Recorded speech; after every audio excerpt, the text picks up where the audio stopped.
Good afternoon, guys. My name is Grace. My name is Ray. My name is James. My name is Catherine. And my name is Caroline. So the main objective of our project is to develop a method for underwater data transmission that is robust, reliable, and extremely accurate.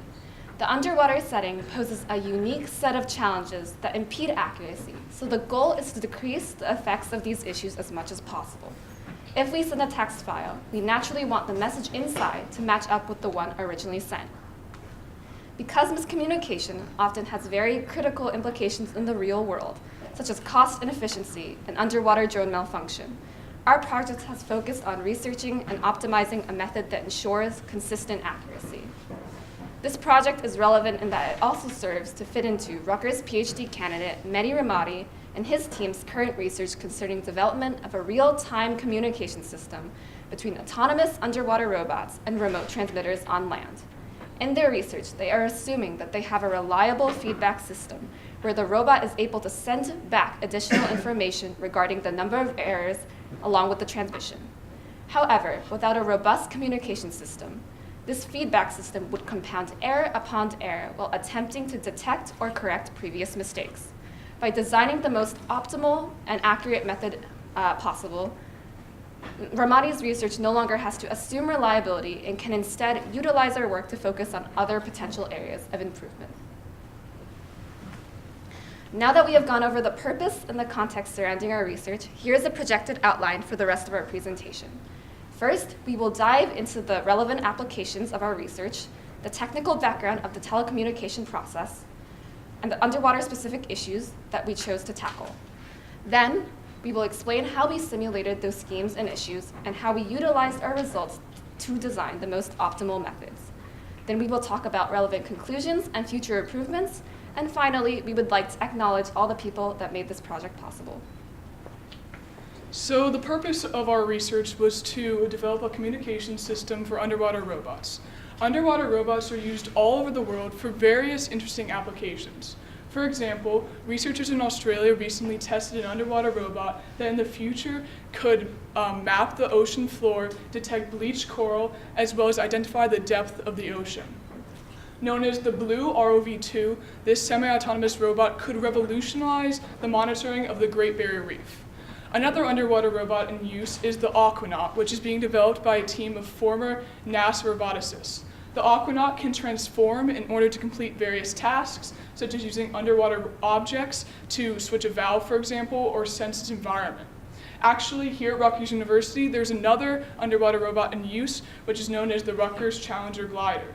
The Rutgers Challenger Glider was the first underwater robotic vehicle to go across an ocean. In 2009, it completed its journey across the Atlantic Ocean and collected various data about ocean circulation and other data that has helped scientists understand climate change better. Underwater transmission is significant because of its practical applications and benefits. Underwater transmission can help with maintenance of oil rigs, for example, by sending an autonomous robot underwater to the oil rig to check up on it. The robot can then take a photo of the oil rig and send that photo through underwater transmission to a remote site. Underwater transmission can also help with scientific discoveries and monitoring pollution because a robot can go underwater to gather information and then send that information once again through underwater transmission to a remote site. Benefits of underwater transmission include that it allows for remote access and autonomous activity. Robots can be used in place of humans to decrease the cost and increase efficiency and safety. Now, diving into the technicalities of our project, let's first talk about the general telecommunication process. You see, both terrestrial and underwater transmissions rely on the same stages as seen by this diagram. And overall, it can be summarized fairly easily. It's just the collection of data, converting the data into a wave, having the wave transfers through a channel, receiving this wave, and converting the wave back into data. Now, specific to our research, we'll be focusing on 3 stages, and they're the modulator, channel, and demodulator. Within the modulator and demodulator, they simply refer to the conversion from data to wave and vice versa. Meanwhile, the channel refers to the wave traversing through the given space or medium. Now, to dive into the specifics, modulation entails the input of a string of binary bits of data, and these bits of data will then correspond to the soon-to-be transmitted wave properties. There's different ways of doing such conversion from data to wave, and those different conversions are called modulation schemes. And the first modulation scheme we'll address is called amplitude shift keying, or ASK, and that simply means that the data will correspond to the wave's amplitudes. If you look at the first line and the second line, notice how the one corresponds to a high amplitude, while the 0 corresponds to a low amplitude wave segment. The next modulation scheme, frequency shift keying, or FSK, corresponds to data with the wave's frequencies. Again, if you look at the first line and the third line, the 1 corresponds to a high frequency, while the 0 corresponds to a low frequency wave segment. And finally, the last modulation scheme we'll talk about will be phase shift keying. And in this situation, we have an input of our binary bits of data, which is ones and zeros, and every time the bits alternate, in other words, having a 1 bit followed by a 0 bit or a 0 bit followed by a 1 bit, you're going to have a 180-degree phase shift. This is seen in the first and last lines as we have a phase shift here, phase shift here, phase shift there, to indicate the changes in bits. Now, when it comes to frequency shift keying, there's actually multiple subcategories, and these are defined by the number of frequencies they use. If you go on a base level, let's look at a top left diagram, which has 2 peaks. Those 2 peaks correspond to 2 different frequencies. These frequencies correspond to the different frequencies our signal will use. Now, if you look at other diagrams, they have different numbers of peaks, and those are other types of modulation schemes that are going on, and those modulation schemes have different frequencies. The analogy I like to give is that if you have a dictionary of 100 words, you're very limited in what you could say. However, if you have a dictionary of 100,000 words, you have a much larger variety of what's in front of you, and therefore you have much more exposure in terms of what data you want to convey. So underwater transmission includes a variety of complex difficulties that we are dealing with. So first, we're operating under 2 restrictions. We have limited bandwidth, which is directly related to the amount of data that we can transmit, and we also have limited power, which dictates the strength of the signal relative to background noise. In addition to these restrictions, we have 4 major issues that we'll be focusing on, and they are the nature of acoustic waves, Brownian noise, the Doppler shift, and multipath propagation. So due to the nature of the underwater channel, it's not feasible to use radio waves as they quickly are absorbed by the water. Therefore, we'll be using sound waves, which can travel farther distances. However, when using sound waves, there are new difficulties that are introduced. So as you can see here, as the depth increases, the pressure also increases. And when the wave travels through and encounters higher pressures, it begins to bend back up. It eventually reflects off the surface, but then it bends back up and follows a similar pattern again. There is also a lot of underwater noise, which is highly dependent on the specific environment. So let's say if there are ships or boats, or storms and strong currents, or even sea life, it can affect the noise that's transmitted underwater.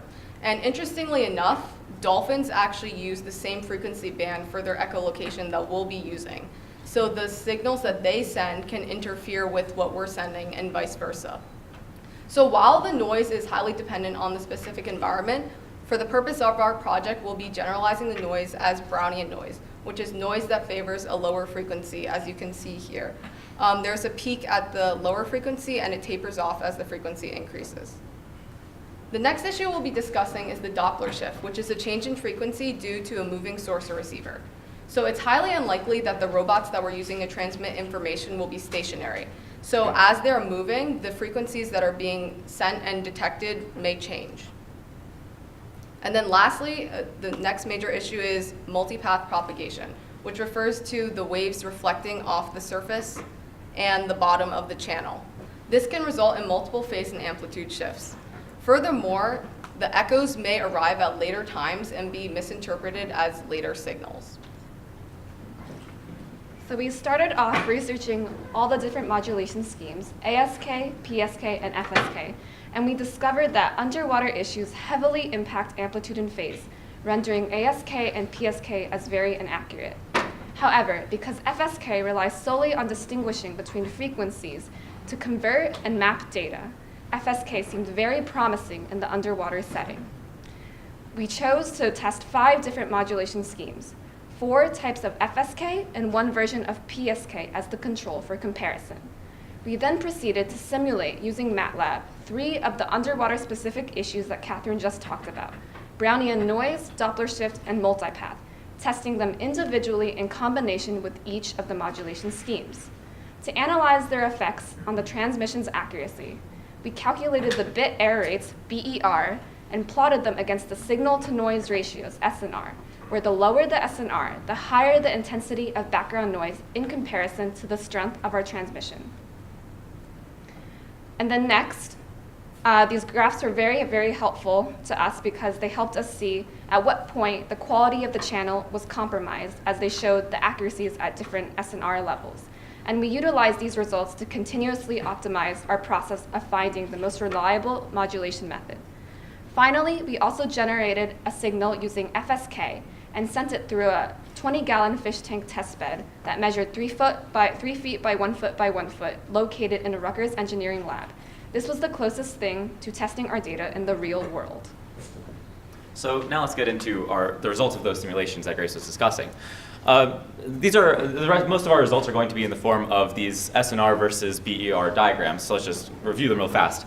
On the bottom we have the SNR, which is essentially how loud the signal is, and then on the left is the error rate describing how accurate this transmission is.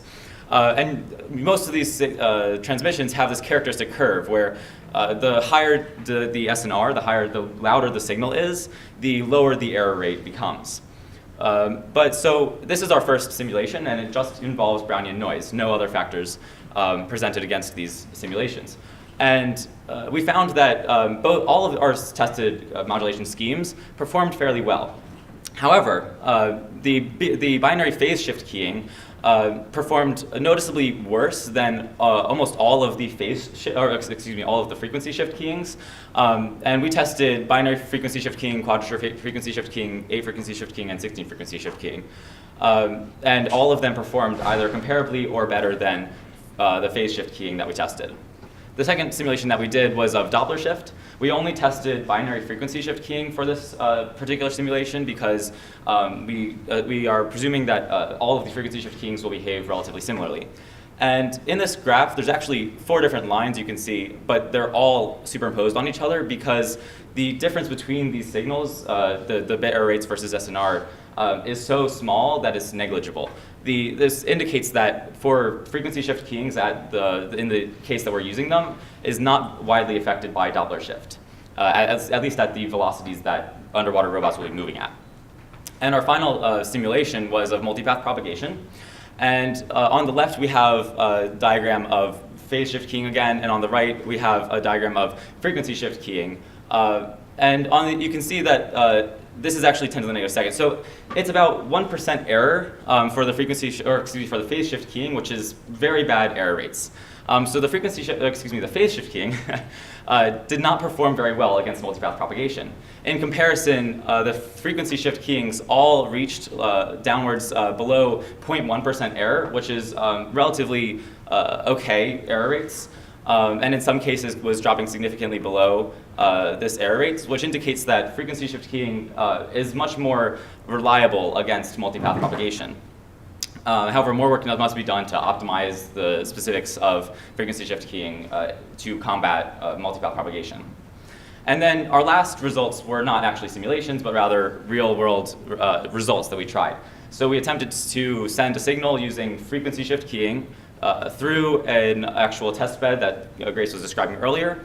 And we found that our signal did have these 2 characteristic peaks that you would expect from binary frequency shift keying. That's frequency shift keying that uses 2 frequencies. But we have to do a bit more work about trying to actually decode this information back into the original data that we had sent. So we're not exactly sure whether it performed well enough to be usable in the real world. To recap, our mission was to create a reliable feedback system for underwater transmission with a focus on accuracy. Frequency shift keying was the most effective for lower SNR rates, and out of the 4 different types of frequency shift keying, BFSK was by far the most reliable and most accurate. We also found that lowering the symbol rate may improve the accuracy by mitigating the effects of inter-symbol interference. But while we did conclude that BFSK with lower symbol rates was the most effective for this purpose of the project, we do recognize the trade-off between accuracy and speed. So if we want to emphasize accuracy, we will sacrifice speed. There are numerous different ways that we can take our project, though, to improve the accuracy as well as the speed. So one potential that we would like to explore would be more complicated modulation schemes, such as what's called multitonal frequency shift keying. So in normal frequency shift keying, as Ray was explaining before, you're only ever sending one frequency. So maybe it's 50 kilohertz or 100 kilohertz. But with multitonal frequency shift keying, you can send multiple frequencies simultaneously, and this allows you to have much larger information information that you can, much more information that you can send. Going back to Ray's analogy, it's kind of like increasing your dictionary. So we may be able to experiment with multitonal frequency shift keying as a way of improving the speed and the accuracy of our transmissions. So another future application of our research is to Mehdi Rahmani and his teams at research at Dr. Dario Pampilli's Cyber-Physical Research Laboratory at Rutgers University. So our research proves that it is possible to have a reliable feedback system between the transmitter and robot, and thus further supports their research. We'd like to take a moment to thank our mentors, Dr. Dario Pampilli, Mehdi Rahmani, and Adam Gurney, as well as our RT liaison, Rajesh Karasgiker, our research coordinator, Brian Lai, our head counselor, Nicholas Ferrero, and thank you also to Dean Rosen, the program director, Dean Antoine, the associate program director, as well as Rutgers University, Rutgers School of Engineering, the CPS Lab, ECE, the State of New Jersey, Lockheed Martin, Silverline, Rubix, other corporate sponsors, and of course the New Jersey GSIT alumni for their continued participation and support. Thank you so much for listening. We have an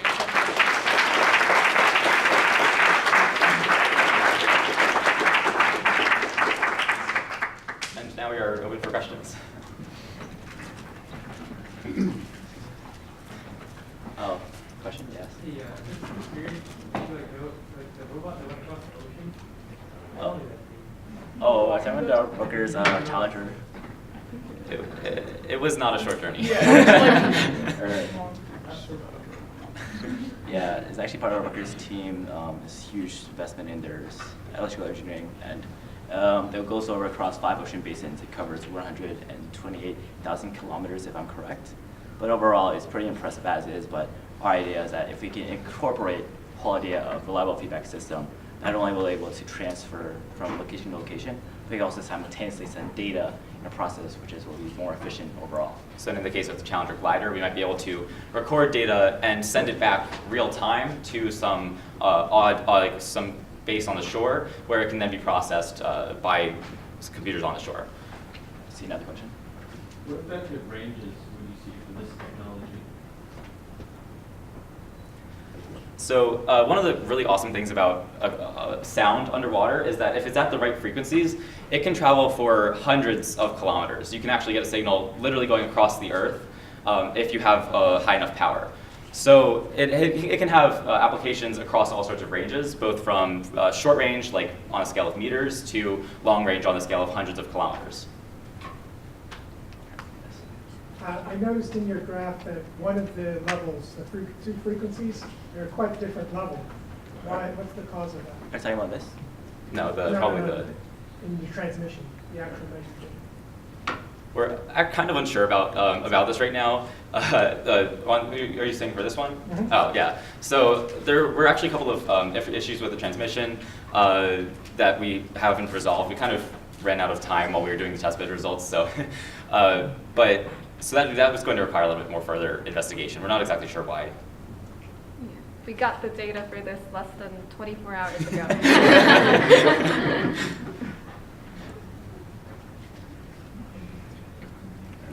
Any other Thank questions? you. Yeah.